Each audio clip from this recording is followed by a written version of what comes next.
right, let's do one more question about deep work. This one, appropriately enough, comes from Deep Academic.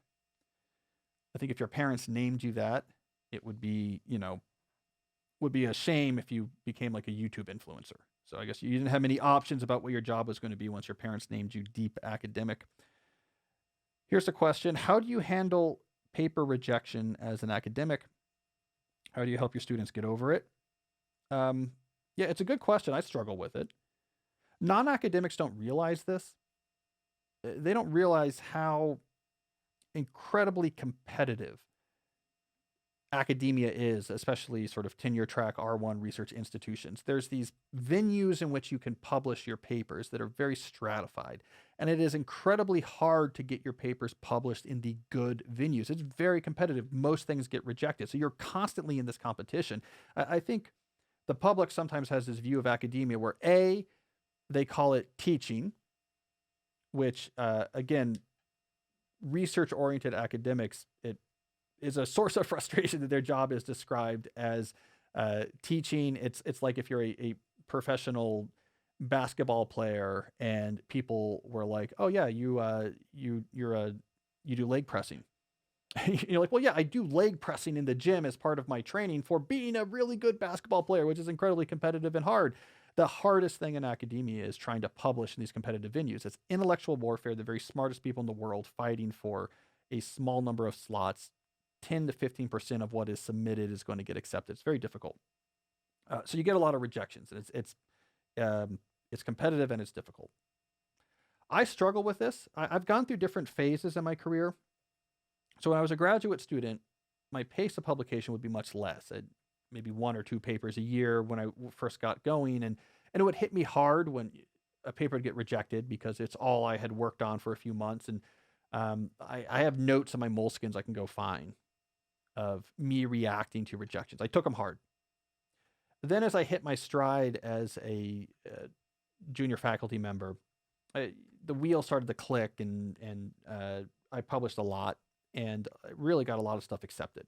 So there's a nice golden period where I published a ton of papers, got tenure early, got a distinguished professorship. Like things were really rolling well. I was publishing 4 or 5 papers a month. And then more recently, I've talked about this on the show, the pandemic knocked me back to the world of not submitting as much, way more rejections for the small number of things I was submitting. So I'm back into that world of rejection. And briefly, what happened there for people who are non-academics, again, because it's so competitive, there is an incredibly high quality threshold. And so what happened to me during the pandemic is 2 things happened. One, I got knocked out of my collaboration cycles because I have collaborators around the world and we meet in person twice a year. And they're top-notch collaborators. I've known most of them since I was, 22 years old at MIT, and they're all over the world, but we meet twice a year. Usually there's a time in the summer, for wherever there's a conference we all go to, and one of my close collaborators, longtime collaborators, comes back to DC every summer. His family's here, and we bring in other collaborators and we all get together. And that's where like most of the ideas were generated that we then write papers on. Turns out, if you don't have those meetings, as happened during the pandemic, you don't have the good ideas to work on. And 2, I just didn't have the time. It was the typical impacts a lot of people had, especially people with kids with the pandemic. I didn't have as much time to spend on research. So I went to about 50% effort. The issue is in competitive academia, 50% effort doesn't mean, oh, you publish 50% less papers. It means any paper you write, the quality falls just enough that they're all below the acceptance threshold. And so I did that for a year, basically didn't publish anything. And then I realized like, oh, I should probably just put all of my energy into less papers. And I, last year published like a very nice paper where I put my energy just, if I can't have as much time to spend on this, let me put all the time into one paper because I can't fall below it. But anyways, I've been really struggling with it. It's the lowest publication year last year. Was the lowest publication year I've ever had as a professional academic because of the pandemic. I still struggle with it, the academic. I think it's hard.